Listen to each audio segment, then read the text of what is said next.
Be me, 32 at the time, working as a logistics optimization specialist for a decent-sized company. Let's call it Streamline Logistics.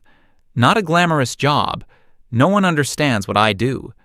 Basically, I look at incredibly complex systems of trucks, warehouses, and delivery routes, and I find ways to make them cheaper and faster. It's a numbers game. Pure data, pure logic. I was good at it. Very good. My boss, the operations director, was a typical middle management guy. A bit of a coward, hated confrontation, but he liked me because my work made his department look fantastic. As long as the numbers were green, he left me alone. The work culture was fine. A little boring, very corporate, but professional. You did your job, you did it well, you got rewarded. Simple. The company had just landed a massive client, Megacorp. Their supply chain was a complete disaster. I spent about 2 solid months buried in their data, barely sleeping. I redesigned their entire North American distribution network. The result? I saved them something like $5 million in the first quarter alone. Director was ecstatic. I got a big bonus. I was the golden boy of the department. Life was stable. I had my routine. Go to work, solve puzzles with data, go home. Then, sometime in the spring, the company decided it needed a cultural shakeup. We get an all-hands email from the director announcing our new senior HR business partner, Yvonne.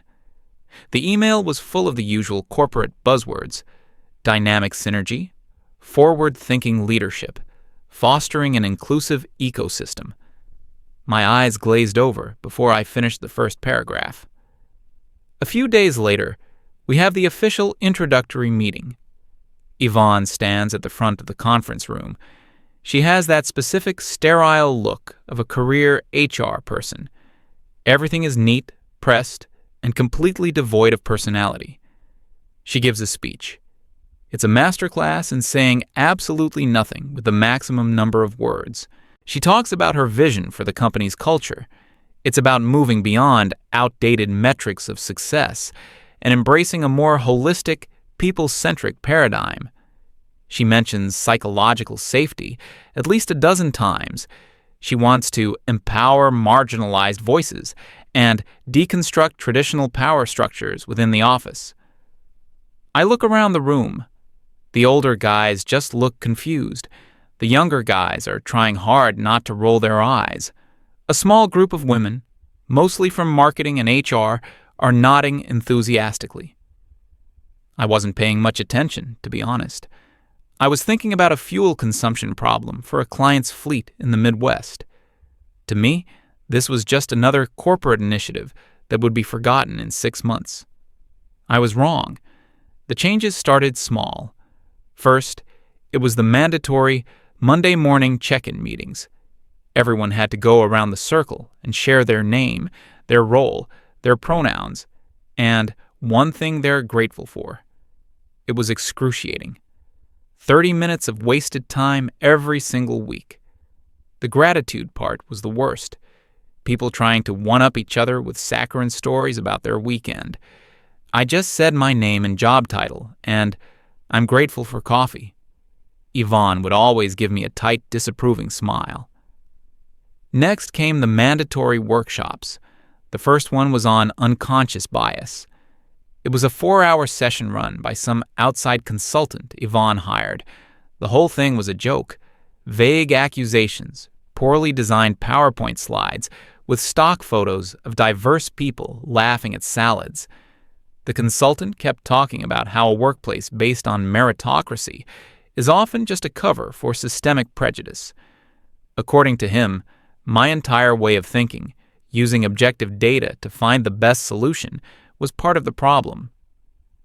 I sat in the back with my laptop, quietly fixing a routing algorithm for a shipment stuck in Dallas. I noticed Yvonne watching me for most of the session.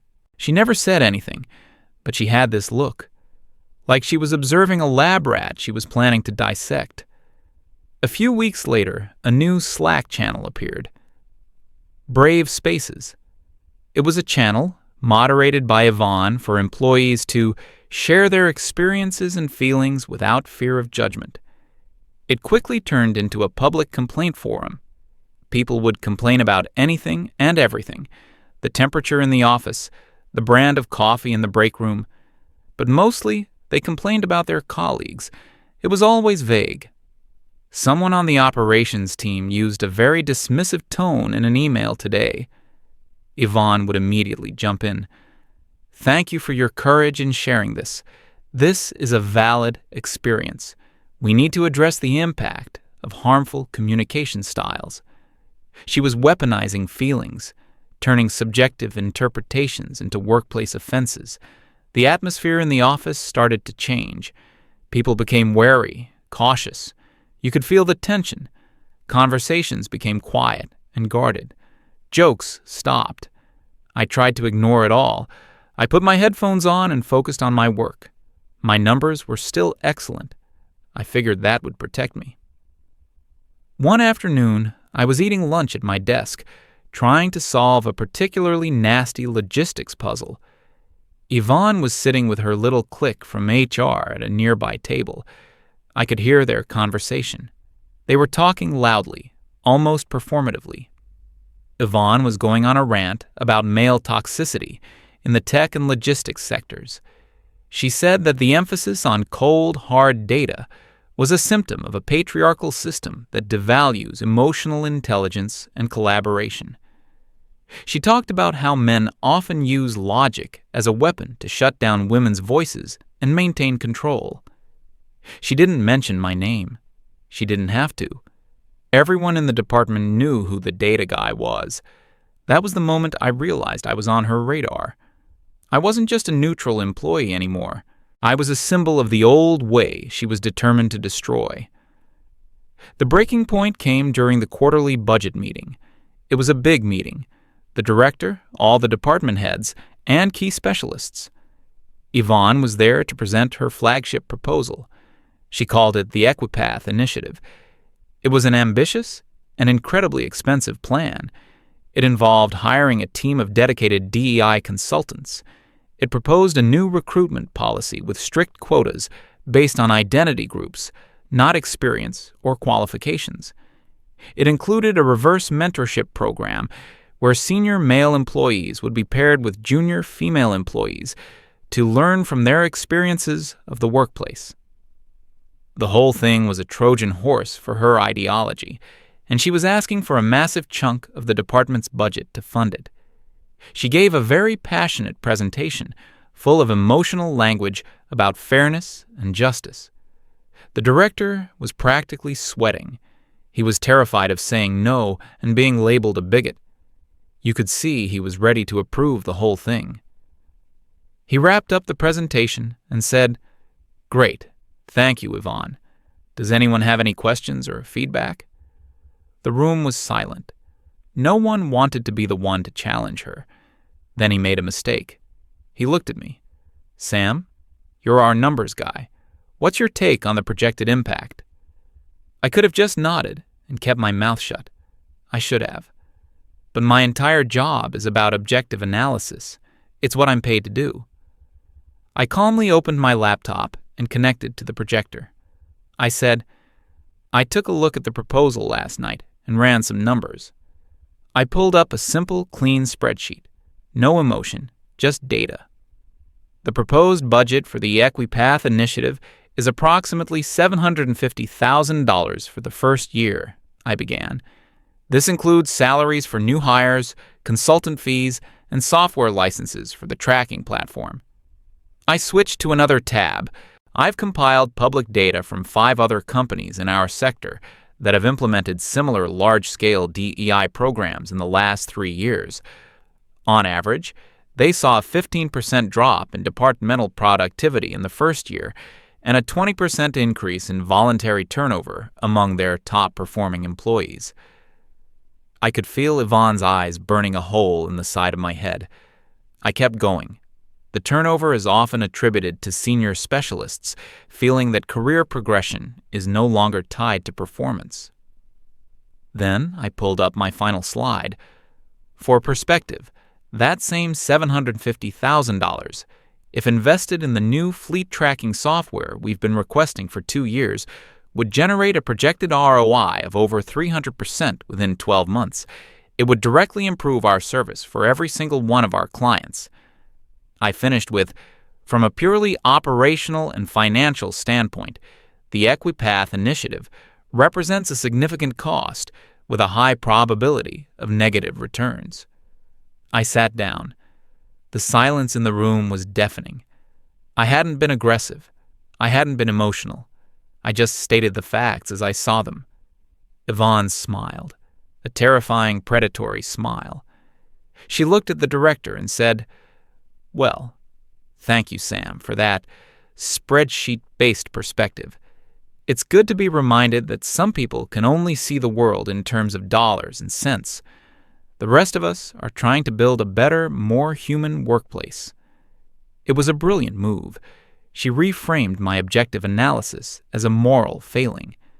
The director, utterly spineless, immediately folded. He started babbling about how the company needs to invest in its people and how some returns can't be measured on a spreadsheet. The budget for Yvonne's initiative was approved. I knew in that moment that I had signed my own death warrant. The retaliation was swift but indirect. A week later, Yvonne's HR department launched a new 360-degree anonymous feedback tool.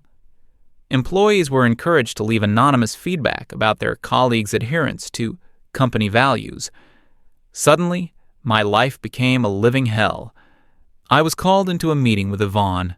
The director wasn't there, just her. She had a printed file on her desk. She told me that she had received a significant volume of concerning feedback about me. She wouldn't tell me who it was from.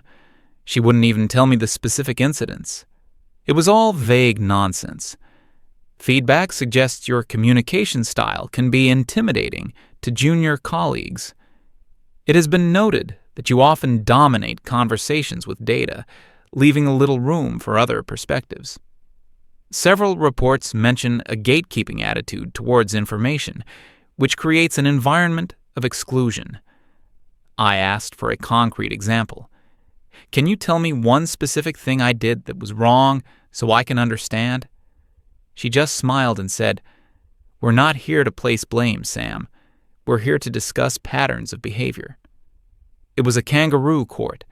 I was being tried for crimes I didn't know I'd committed by accusers I couldn't see. The campaign escalated. One of my junior analysts, a young woman I had personally trained, made a small error in a report.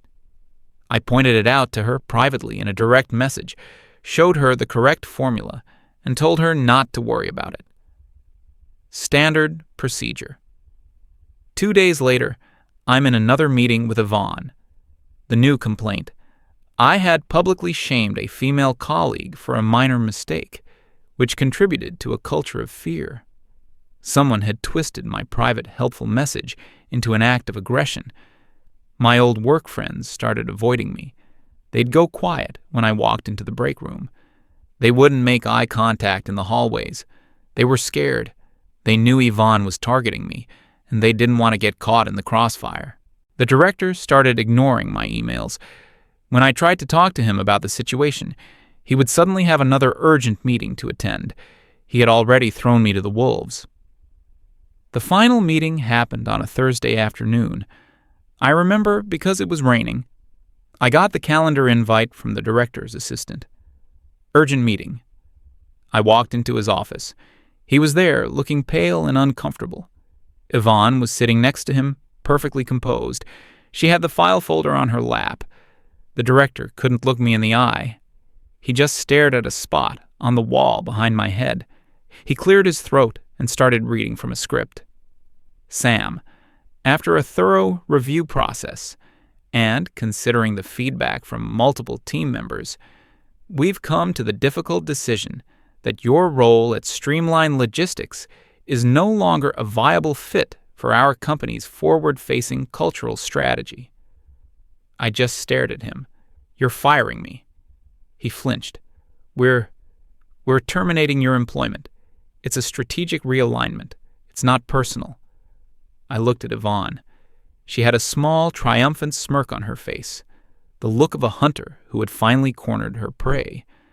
I didn't yell. I didn't argue. What was the point? The decision had been made weeks ago. This was just a formality. I asked one question. Is this decision based on my performance metrics or on the anonymous complaints in that folder? The director just stammered. It's a holistic assessment, Sam. We have to consider all factors. Yvonne slid a document across the table, a severance agreement. It offered a decent payout in exchange for my signature on a comprehensive non-disclosure and non-disparagement agreement. They were buying my silence. I signed it without reading. I stood up, pushed the chair in, and walked out of his office without another word. Security was already waiting at my desk with a cardboard box. They watched me pack my few personal belongings, a coffee mug, a picture of my dog, a few books. As they escorted me out of the building, walking me past all my former colleagues who were pretending to be intensely focused on their screens, I saw Yvonne watching from her office window. She was smiling. I was unemployed, with a black mark on my reputation, all because I had dared to challenge her with objective facts. She had won. She had completely destroyed my career, and I had no idea what I was going to do next. The next few months were rough, really rough. The severance money was nice, but it didn't last forever. I started looking for another job right away. I had a great resume, years of experience, a portfolio of proven results. I thought it would be easy. Every interview seemed to go perfectly. I'd nail the technical questions, the hiring managers would be impressed with my work. Then I'd get to the final round, the one where they call your references, and then silence, ghosted. Or I'd get the generic email. We've decided to move forward with another candidate. It happened over and over. I finally got a call from a recruiter I knew, a guy I'd worked with in the past. He was honest with me. He said, "Sam, I don't know what you did at Streamline, but the story out there is not good. The official line from their HR is not a culture fit, but the unofficial word is that you were a problem, abrasive, a toxic influence." Yvonne hadn't just gotten me fired. She had poisoned the well. She had made sure my professional reputation was garbage. I was effectively blacklisted in the industry. For a while, I gave up. I spent my days just existing. I lost a lot of weight. The feeling of injustice was eating me alive. I did everything right. I worked hard. I produced results. I was a good employee. And for what? To be taken down by someone who valued ideology over competence. It felt like the whole system was rigged. After hitting rock bottom, I knew I had to do something. I couldn't get a job at a big company, so I'd have to make my own way. I started reaching out to small businesses, startups that couldn't afford a full-time logistics expert, but were bleeding money on inefficient shipping. I offered to work as a freelance consultant. No long-term contract. Just pay me a flat fee to analyze your system and give you a plan to fix it. The first gig was for a small e-commerce company that sold custom furniture. Their shipping costs were killing them. I spent a week living in their data.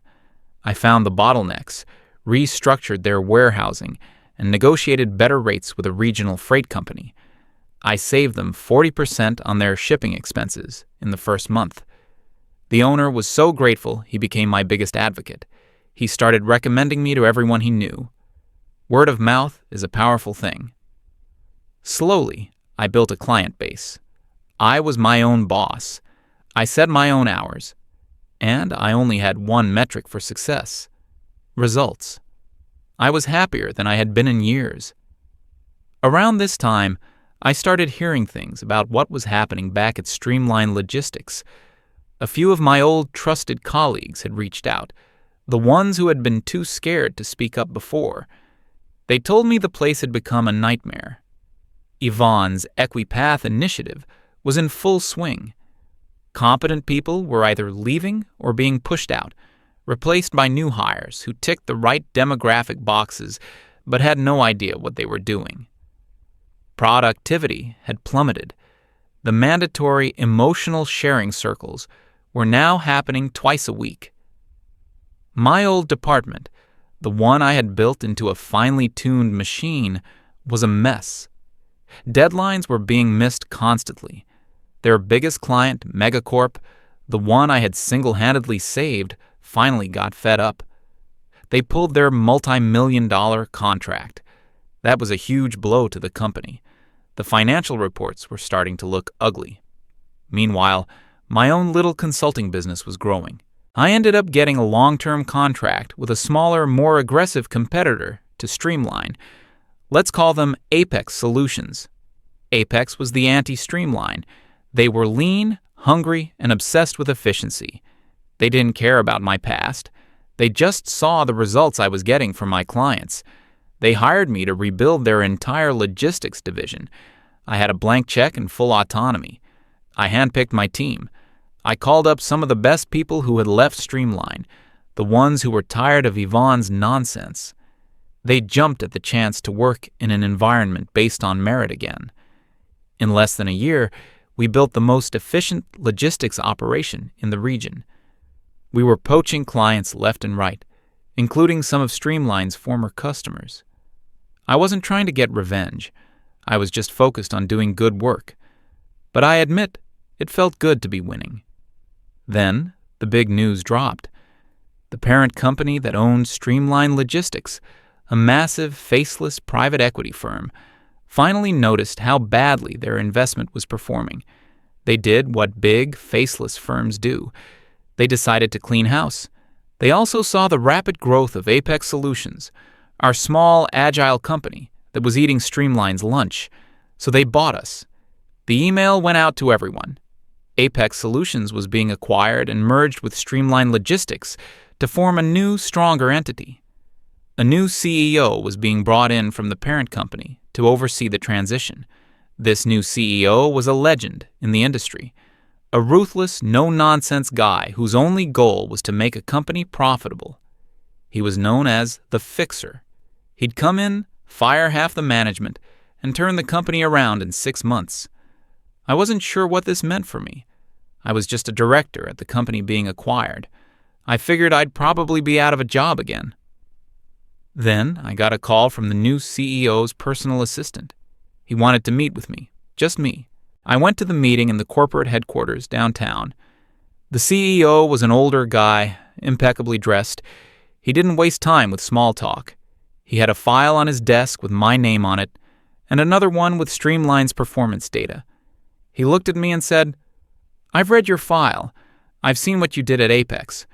I've also seen what happened to Streamline's numbers the day you left. I don't care about the HR drama. I care about this." He tapped the financial charts. He offered me a job. Executive Director of Operations for the entire merged company. He wanted me to run the whole show, to take what we built at Apex and implement it across the entire organization. He said, "Your first task is to trim the fat. Anyone who isn't contributing directly to the bottom line is gone. I'm giving you full authority. You answer only to me." I accepted. The first week was a blur of meetings and audits. I fired my old boss, the spineless director. He barely said a word. He just packed his box and left. I went through every department, looking at budgets, performance metrics, and personnel files. And then I got to the HR department. I saw the budget for Yvonne's Equipath initiative, the absurd amounts of money spent on consultants, workshops, and useless software. I saw the employee turnover rates, the exit interviews from top performers, who all cited a toxic culture of mediocrity. It was all there, in black and white. The data told the whole story. My assistant came in and told me my schedule for the next day. It included a series of one-on-one introduction meetings with the senior staff from the old Streamline team. And there, on the list, for 10 a.m., was her name, Yvonne. The meeting was scheduled to take place in my new office, the one that used to belong to the director. The next morning, I was sitting at my desk when my assistant buzzed me. "Yvonne is here for your 10 a.m. meeting." I said, "Send her in." I turned my chair around to face the window, looking out over the city. I heard the door open and close. I heard her footsteps on the carpet. She said in a confident, chipper voice, "Good morning. You must be the new—" I let the sentence hang in the air for a second. Then I slowly swiveled my chair around to face her. The look on her face was worth everything I had been through. It was a perfect sequence of emotions. First, cheerful confidence, then confusion, a flicker of recognition, dawning horror, and finally, pure, unadulterated panic. Her professional mask completely shattered. Her mouth hung open. The color drained from her face. I just sat there, silent, looking at her. I didn't smile. I didn't gloat. I just maintained a perfectly neutral, professional expression. She finally managed to stammer out, "Sam, what? How are you here?" I gestured to the chair opposite my desk. "Please, have a seat, Yvonne." She sat down, looking like a ghost. I picked up a file from my desk. It had her name on it. I opened it. "I've been reviewing the performance of the HR department over the past fiscal year," I said, my voice calm and even. "Direct expenditures on DEI initiatives under your leadership totaled approximately $1.2 million. During the same period, voluntary turnover of employees in the top performance quartile increased by 40%. I turned a page. The loss of the Megacorp account, which has been directly linked in exit interviews to service failures stemming from your recruitment policies, resulted in a projected revenue loss of $15 million. I looked up from the file and made direct eye contact with her. "You championed a culture that prioritized feelings over facts and ideology over results. This company is no longer interested in that business model." She started to speak, a desperate string of HR buzzwords.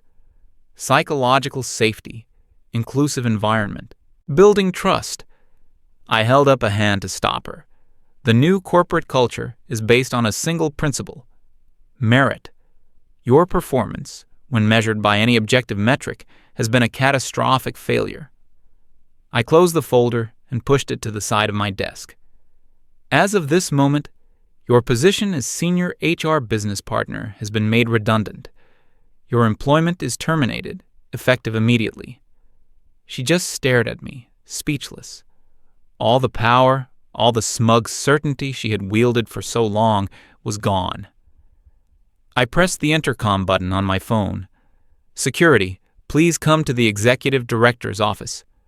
I stood up and walked to the window, turning my back on her. I looked out at the city, at the trucks moving on the highways below. It was a system, a complex, logical system, and I was in charge of making it work. I heard the door open behind me. I heard the quiet, firm voice of the security guard. I heard her being escorted out. I never looked back.